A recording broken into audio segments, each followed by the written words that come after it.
할렐루야. 어린학교의 안동일 목사입니다. 로마서는 기독교 신학에서 가장 웅장한 문서 가운데 하나입니다. 바울은 죄와 구원, 율법과 은혜, 그리고 이스라엘과 이방인의 관계를 치밀하게 논합니다. 그러다가 16장에 이르면 갑자기 분위기가 완전히 바뀌어요. 신학 논문이 인사편지로 바뀝니다. 이름들이 쏟아지죠. 베베, 브리스길라, 그리고 아굴라, 에베네도, 마리아, 안드로니고, 유니아, 암블리아 등등 무려 26명의 이름이 등장합니다. 처음 읽는 사람들은 그냥 인사 목록처럼 느껴질 수 있어요. 그런데 저는 오늘 이 목록이 성경에서 가장 감동적인 페이지 가운데 하나라고 말씀드리고 싶어요. 바로 이 안에 하나님 나라의 지문이 선명하게 찍혀 있기 때문입니다. 지문은 세상에 똑같은 것이 없어요. 그리고 숨기려 해도 지나간 자리에 반드시 흔적을 남기게 되어 있습니다. 하나님 나라도 이와 똑같아요. 그 흔적을 남기는 것이 바로 이 평범해 보이는 사람들이었다라는 것이죠. 로마서 16장 1절과 2절은 다음과 같이 말씀합니다. 나는 갱그레아 교회의 일꾼인 우리 자매 베베를 여러분에게 소개합니다. 그는 많은 사람의 후원자요 나의 후원자이기도 하였습니다. 베베는 이 로마서를 직접 들고 지중해를 건너 로마까지 전달한 사람이었어요. 수천 킬로미터가 넘는 여정이었습니다. 낯선 도시, 낯선 길을 무거운 두루마리를 들고 혼자 걷습니다. 바울은 그를 두 단어로 소개하는데요. 디아코노스, 집사, 섬기는 자라는 뜻의 단어로 소개하고, 두 번째 프로스타티스, 후원자, 보호자, 돕는 자라는 뜻이에요. 베베는 화려한 직함을 가진 사람이 아니었습니다. 설교를 한 것도 아니고 신학을 가르친 것도 아니었습니다. 그러나 없어서는 안 될 사람이었습니다. 그가 없었다면 로마서가 로마 교회에 도착하지 못했을 수도 있어요. 인류 역사를 바꾼 위대한 편지, 이 편지를 전달한 사람이 역사책에는 거의 나오지 않습니다. 그러나 하나님은 기억하신다라는 것이에요. 성경은 기억합니다. 2000년이 지난 지금 우리가 그 이름을 읽고 있어요. 세상은 화려한 이름을 기억합니다. 큰 건물을 세운 사람, 유명한 강연을 한 사람, 이런 사람들을 기억해요.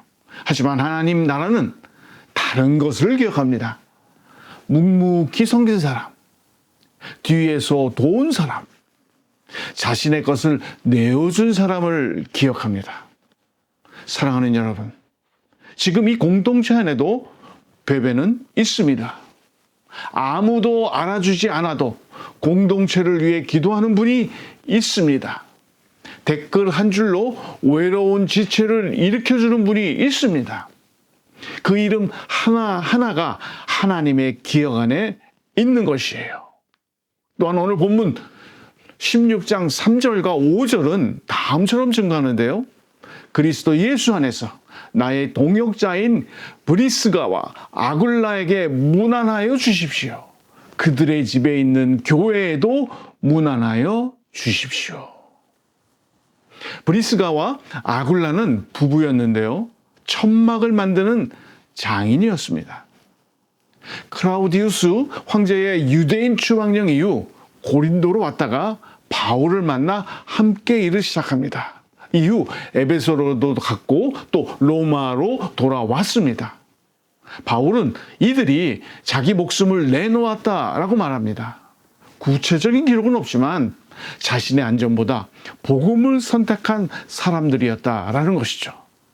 그리고 한 가지를 더 했는데요. 자신들의 집 문을 열었던 것이에요. 집이 교회가 되었습니다. 초대교회는 건물이 없었습니다. 교회는 사람의 집에서 시작되었습니다. 브리스가와 아굴라의 집, 눈바의 집, 빌레몬의 집, 이 집들이 교회였어요. 어디나 교회의 뿌리가 바로 여기 있습니다. 우리가 건물이 없는 것이 이상한 것이 아니에요. 오히려 우리는 가장 오래된 교회의 형태로 돌아온 것이었어요. 여러분의 거실이 교회입니다. 여러분의 식탁이 성찬의 자리가 될 수 있습니다. 여러분의 일상 하루하루가 하나님 나라의 거점입니다. 오늘 로마서 16장에는 무려 26명이나 등장해요. 이들 가운데 여성이 10명 이상이에요. 노예 출신으로 수용되는 사람들도 있고요. 유대인도 있고요. 이방인도 있었습니다. 제국의 변방, 사회의 주변부 사람들이었다는 것이에요. 세상의 기준으로 보면 내세울 곳이 없는 사람들이었어요. 그런데 바울은 이들 한 명 한 명의 이름을 기억하고 성경 안에 새깁니다. 단순히 이름만 나열하지 않았어요. 주님을 위하여 많이 수고한 마리아, 혹은 우리와 함께 갇혔던 안드로니고와 유니아, 한 사람 한 사람에게 있었던 이야기, 함께 나눈 시간, 함께 겪은 고난이 이름 뒤에 담겨 있습니다. 이것이 이음입니다. 단순한 인사가 아니라 관계가 있는 이음이에요. 하나님은 이름 없는 자들의 이름을 기억하십니다. 하나님은 세상이 보지 못하는 수고를 보십니다. 2000년이 지난 지금도 우리가 그 이름들을 읽고 있다는 것이 그 증거인 것이죠. 사랑하는 여러분, 여러분의 이름이 하나님의 기억 안에 있습니다. 여러분이 이 공동체 안에서 나누는 이야기 하나, 드리는 기도 한 줄, 건네는 격려 한마디가 지금 이 시간에도 누군가에게는 하나님 나라의 지문으로 새겨지고 있는 것이죠. 여러분은 그것을 모를 수 있습니다. 그러나 하나님은 알고 계십니다. 우리가 남기는 지문들이 모여 어디나 교회가 됩니다. 하나님이 여러분 한 사람 한 사람의 이름을 다 기억하십니다. 하나님의 기억 안에 있는 이름을 가지신 여러분은 충분히 모두 다 인생의 주인공이십니다. 그 주인공 이야기를 이제 주변과 나누어 보세요. 이번 한 주간 여러분의 이야기를 공동체 안에 한번 나눠보세요. 거창하지 않아도 됩니다. 이번 주 이런 일이 있었는데요. 하나님이 이렇게 하셨어요. 단 한마디면 됩니다. 그 이야기가 누군가에게는 하나님이 살아 역사하신다는 증거가 될 것입니다. 베베처럼 묵묵히, 브리스가와 아굴라처럼 삶의 자리를 열고 이번 한 주간을 걸어가시기를 바랍니다. 여러분의 삶이 하나님 나라의 지문입니다. 지문은 지나간 자리에 반드시 남습니다. 여러분이 걸어가시는 그 자리마다 하나님의 흔적이 새겨질 것입니다. 그 지문은 영원히 남습니다. 이번 한 주도 그 지문을 남기시는 삶을 살아가시기를 예수님의 이름으로 간절히 축복하며 축원을 드립니다. 아멘. 기도하겠습니다. 이름을 기억하시는 하나님, 감사합니다. 우리의 이름을 아시고 우리의 수고를 보시고 우리의 이야기를 간직하시는 하나님, 우리가 가는 자리마다 하나님의 지문이 남게 하옵소서.